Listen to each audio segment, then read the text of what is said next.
continuing today with Unity's 2020 theme of perfect vision, seeing through a spiritual lens. And here's our memory test. Or you might be in the present moment, you know. For January, did anybody remember what our word was? Mystery. Mystery. Awesome. And let's say that affirmation together. I'll say it once and we'll say it together. I allow space for the unknown and the unknowable. I allow space for the unknown and the unknowable. So what about last month, February? Possibilities. Possibility. You're going for it. You've been doing your homework. John, let somebody else answer. We're going to see if you can predict March. That's powerful. Let's do the affirmation for February because repetition is one of the laws of learning. So imagination swings wide the gate of possibility. Imagination swings wide the gate of possibilities. So for March. Vision. No. Give it the first It letter. ends with, okay, it starts with C and it ends in what vision ends in? Compassion. You got it. Compassion. Put it in the face. Compassion. She's got a secret portal there. Yeah, good job, A simple, powerful little affirmation. Through acts of love, I live. Through acts of love, I live. Okay. You know, I got to thinking about it. Compassion is not something that I've ever studied in depth or read a lot about. And I've never spoken on compassion in all my years of speaking at Unity churches. I thought, isn't that interesting? Then I thought, you know, I always kind of was not clear on the difference between sympathy and empathy and compassion. It wasn't real clear to me, so I didn't really, I don't know, get into any of those. And so this was my opportunity to get a little bit clearer for myself. Anybody else ever been confused about those distinction between those words? Yeah. And when I started doing my research, of course, in dictionaries, the definitions are all just a little bit different, and people have different opinions on all of these. But I found, in my searching, I came across a nonprofit organization named Compassion It. The word compassion and the word IT, compassionate. And what they did resonated with me and helped me get a lot clearer on that. So I'm going to share with you what they say. They say that these three words are used interchangeably by a lot of people, but they aren't synonyms. So they said it's understandable because they are confusing. I said, oh good, I'm not the only one. We're not the only ones that are confused. You know? First of all, empathy is when you feel in your body another person's feeling. So you actually have the experience in your body of their feeling. And thanks to our brain's mirror neurons, empathy can arise automatically when we see somebody in pain. Who's watched America's Funniest Videos and see these people do all these crazy tricks and have these crazy wrecks, or go head over heels down or sliding down the snow bank and crash into a tree, and you flinch and just cry out, ouch! And your body does its defense mechanism because you might not actually feel that pain like they're doing it, but your body acts as if you could, So, and you can also use your imagination, like putting yourself in the other person's shoes, to bring about empathy, to feel empathy. And it's not just reserved for unpleasant feelings. You can feel empathy for when you see somebody expressing joy or being happy. You can feel that with them. And sympathy is when you understand what another person is feeling. You understand and recognize it.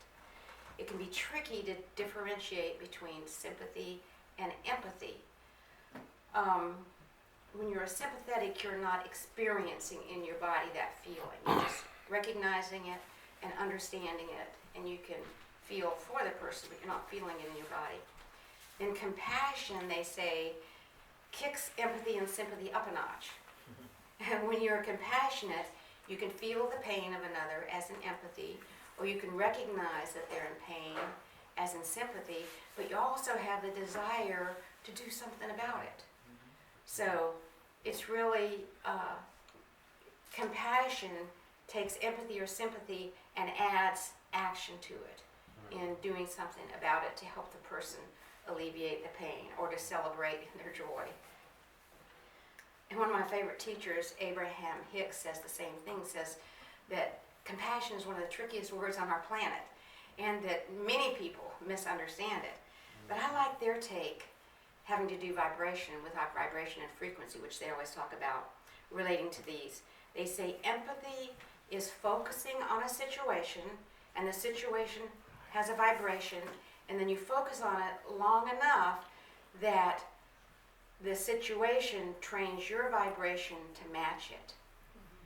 So they say if you have empathy with joy, it's a really good thing. If you have empathy with success or abundance or well-being, that's a really good thing for you. But if you have empathy with someone who's in pain or who's in suffering or in some dire situation, that's not so good for you. That's why it's not so good for us to watch the news for any length of time. We don't want to have that train our vibration to match it, because we're more powerful than that, and we can be conscious. So Abraham says compassion is first aligning yourself with God within, with source. They always say source. With God within. And then look at the situation. Then look at the news. Line yourself up first. So then that you bring your alignment into the situation and you can have a positive effect on that situation. So I love that. I love that. We could say that compassion is an active prayer that connects us heart to heart. Through acts of love, I live. Let's say it one more time. Through acts of love, I live. This makes compassion a powerful and necessary and important part of our spiritual practice. Acts of love. For the March theme this time, Unity had an article by Reverend Deanne Morency on the website. She wrote something on compassion. She shared a story about when she was a teenager that I want to share with you. She said, I learned a powerful lesson as a teenager working as a cashier at our busy neighborhood market. There were always long lines at the checkout. I would concentrate on moving the line along as quickly as I could. I was the model of speed and efficiency as I rang up items and bagged them all. I was focused. I was driven. I was also overwhelmed and anxious throughout my day and exhausted at the end of it. One day my manager took me aside and said, while I was a model employee, I didn't need to work so quickly. I was shocked and said, but the line. She said, there's always a line. The experience that customers had while standing in the line was what is important. I remember being stunned as the truth of what she said landed. There is always a line. It's the experience of the line that matters, not only for the customers, but for me as well. I felt a huge weight lift off my shoulders. My job wasn't to make the line go away. My job was to make the line as loving as possible. I slowly began to shift my focus from pure efficiency to something more relaxed. I began connecting with people through more than just a quick smile. I made genuine eye contact and shared comments beyond next and hello. Honestly, it was very uncomfortable. I was so much more at ease with inanimate groceries than truly connecting with people. While it was challenging, I noticed something extraordinary happening. I found I was less drained at the end of the day. I began to enjoy my work and even look forward to the steady stream of humanity I interacted with each day. The line stopped being something to try to get through. It became an avenue to something more. I look back at that moment now and smile. My manager all those years ago wasn't just making me better at customer service. She was teaching me about present moment awareness and the power of compassion and love to transform the world. So Reverend Morency shared that as she opened herself to others, she had the experience of being touched and touching others, of connecting and being connected, of being seen and seeing, of feeling love and expressing love. So her story can be an invitation to us all who sometimes feel like you're just living a life that you're getting through. Sometimes lately it can feel like that. Let me just get through this, you know? Or could you be focusing so much on what you think you should be doing, which is usually other people's desires for you or society's desires for you, what you think you should be doing, that you miss out on the gift of present moment awareness and all that's going on in life. The same shift in focus, shift in perspective that she experienced as a teenager, we can do in every moment, every day. We can always shift our perspective if the way we're seeing something is not working so well for us, it does not feel so good. We have that power. We can choose to share the small acts of love throughout the day. Simple, small acts of love, like bringing a genuine smile to the room when you walk in, or to every person you meet.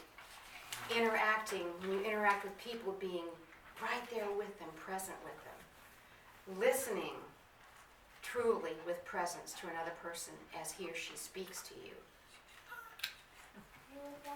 Truly seeing someone. Focusing on connection when you communicate with another. Not on what you're going to say next or what are they going to think of what you're going to say, but focus on making a connection with your communication. Offering a helping hand. There's all kinds of things, right? Those are just a few of the simple things we can do and make a habit of our day.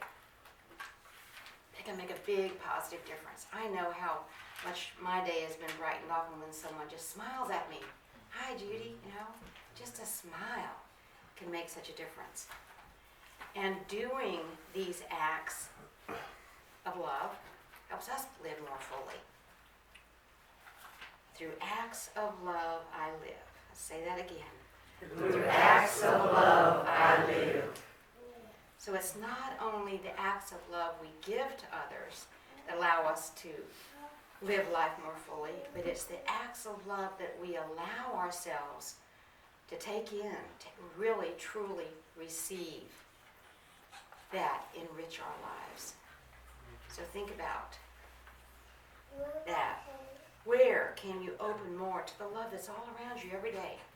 Where can you open more to that? Where can you deepen your appreciation for acts of love that people do for you or give to you, or words of love they speak to you? Something to think about this week. Be more aware of where you can be more open to that. The Dalai Lama says that having compassion for oneself is necessary so you can have compassion for others. And that just reminds me that everything happens and comes within and from within us. So once we're able to feel compassion for ourselves, we can truly feel compassion for each other. And I thought that, gosh, I did a lot of self-compassion this week, you know, when I was not feeling as good as I usually feel. And I canceled appointments and I canceled things that I really wanted to do, but I self-nurtured and took care of myself. Was okay with myself, not getting down because I was sick. Pema Chodron, an American Tibetan Buddhist nun, teacher and author, said, "Compassion is not a relationship between the healer and the wounded. It's a relationship between equals.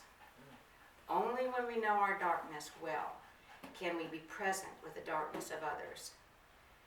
Compassion becomes real when we recognize our shared humanity. We're all one, and we all have all kinds of feelings, and we all do all kinds of things, and that's part of the human condition here on earth." Ken MacLeod, who's another author that writes on Buddhist practice, says that compassion puts us in touch with the human condition. And we're seeing a lot of the human condition on the news, aren't we? Seeing it all around us, actually. Yes. Yeah. To care about other people who are fearful or angry or vengeful or mean or cruel or hateful or racist, to care for them and show compassion for them means not to run away from the pain of finding those things in ourselves. Not to run away from the pain or stuff the pain of finding those things in ourselves. Each of us has the power to change our attitude about pain also. We can choose to see it differently. Instead of resisting it, we can choose to open our hearts and allow ourselves to feel the pain. Most of us, the humans, don't want to do that. But if you've ever tried it, you realize that it really does work. Feel it as something, or see it as something that can cleanse you and to bring you to a much kinder and loving space. See it as your friend. And the act of feeling the pain, instead of resisting it, denying it, stuffing it down, usually allows it to run through your body and out. Out. Excuse me. Compassion enables us to accept and appreciate the experience of those who are different from us. And in difficult situations, it gives us the power to come to some kind of a path that meets the vital interests of everyone concerned. And if that's not possible, then to minimize any pain that might be caused. And much in society teaches us that vengefulness will make us strong, that revenge is a thing to get when people do us wrong, and that we have enemies and that we must go to war with them. You know? Look at what so many movies and TV shows and books and video games and things like that, and government officials and CEOs of big corporations and anybody really model in that way for us. You know, not the models we want to follow. We want to be the models. Be the change you want to see in the world. And we want to remember what Jesus said in the Sermon on the Mount in Matthew 5, verse 44. Love your enemies and pray for those who persecute you. Have you ever noticed that love your enemies is a foreign concept to a lot of people? and to a lot of Christians, people that profess to be Christians, you know. Nah. But I'm so grateful that we in unity believe that there's one power and one presence, and that's God. If that's all there is, how can anybody be our enemy, right? How can anybody be our enemy? People have enemies because they have their beliefs, that they believe they have enemies. And their beliefs create their reality. So all we need to do is look at it differently. There's another person I can behold Christ in. There's another child of God. Some of them wearing kind of new costumes, right? But we know what's underneath there. But and when we look at what it really is like to be vengeful, we see that it takes a lot of energy to try to cause harm to another, or to blame another, or to complain about another. It takes a lot of energy. And how it really harms the person being vengeful in the end. That's the person it harms. It lowers their vibration, it limits their life, it makes them feel disconnected, separate, alone. But holding on to anger and being bitter and seeking revenge are all like the quote says, drinking poison and expecting the other person to die. It doesn't work, does it? Don't work. And you keep getting sicker and sicker. Don't work. Yeah. But often, again, our conditioning, we're taught that compassion is a sign of weakness because it means you're not going to stand up for yourself to abuse or things like that. You're going to be a doormat. No. In truth, compassion is strength. And it gives you that strength because it comes from love, and it takes you out of a space of anger. As Martin Luther King Jr. said, darkness cannot drive out darkness, only light can do that. Hate cannot drive out hate, only love can do that. And compassion is an expression of love. It's a love energy. It gives us an opportunity to step back and take a few deep breaths. Just get disconnected from that anger. And then our actions, any actions we take after that, are more likely to be effective and positive and supportive. Because any action taken in anger and fiery anger can be really confusing because the individual can feel like they have no option. No option. When we recognize that disturbing and disruptive actions always come from places of pain and fear in a person, then it makes it a little bit easier for us to feel like we want to be compassionate, or to feel like we understand, or to wish them well, and wish that their pain is healed and their fear is dissolved. And we're all one, so whatever we want for another, we want for ourselves. Whatever we want for ourselves, we want for another. But obsessing over what we see as another person's faults kind of holds us back and limits us, and certainly uses a lot of our energy and makes us feel angry, resentful, bitter, you know. It's as if we've let them take over our body and our mind. And in reality, what we've done is really given them our power. Here, have my power, you know, have my personal power. And what you need to do is be able to let go of the other person. You can't always do that if it's in a family member or something like that, can you? But you can let go of your thoughts and judgments about the person and choose to see the Christ in that person. Choose to see the God spark in that person. It's always there. You can always see it. And when you see it, you bring it out. You bring it out of them. So if you ever find yourself consumed with anger, remember that the positive part about that is anger is energy. And you can use that energy and channel it in a different way. Channel it in a positive and constructive way for your benefit without getting lost in the damaging aspects of anger. Say, oh, here's a bunch of energy I can use right now to reach that goal I have. Think about a time when you were angry with yourself. Maybe you thought you did something stupid, right? I don't think you said to yourself, I just did something stupid, but I did 5 really good things today, so I'm going to focus on those. No, we don't do that, do we? We focus on the one thing and regret it and obsess about the one thing that we judged, and it was just our own judgment, was stupid. We humans can get pretty silly sometimes. But in that state of anger, we can't see many options. Can't see a path forward, can't see a way out, and we really don't make good decisions. You've been there, so you know. Maybe you even get overwhelmed and lash out at other people.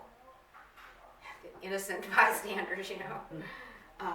If you try to push away what you're feeling or deny that it's there, you just get tighter, tighter, and tighter until you explode, kind of like a pressure cooker. I remember when I was little, my grandma always saying, don't get near the pressure cooker, it might explode, you know. Mm-hmm. So, in an article in Unity magazine entitled Passion for Compassion, written by Sharon Salzberg, a teacher of Buddhist meditation practices in the West, she says, we can actually take an interest in our anger and recognize different emotions within it. Maybe there's sadness beneath the anger. Maybe there's fear. Maybe there's guilt. Maybe there's grief. We can see that and we can watch it change because it's not a permanent feeling. This too shall pass. That's a very spacious way of being with anger. We learn a lot about the anger and about ourselves, and then we can hang out with it long enough to see options for the action we want to take. I never thought about looking at different emotions in my anger, and I don't get angry that much, but I do get angry, but not hugely so. But in some anger I had the other day, I could see sadness in it, you know? And I remember a teacher once saying that anger is fear announced. So I could always see there's fear behind anger too. But it's a different way of being with your anger. And it's an act of self-love. So doing this is loving yourself, and it's also a way of allowing your anger, and allowing is truly unconditional love. When you allow something, you're unconditionally loving it. So let us remember our affirmation for March. I'll say it and we'll say it again. Through acts of love, I live. Through acts of love, I live. As simple as that. And then I'll close with a quote from the Dalai Lama from his book, The Art of Happiness. If you want others to be happy, practice compassion. If you want to be happy, practice compassion.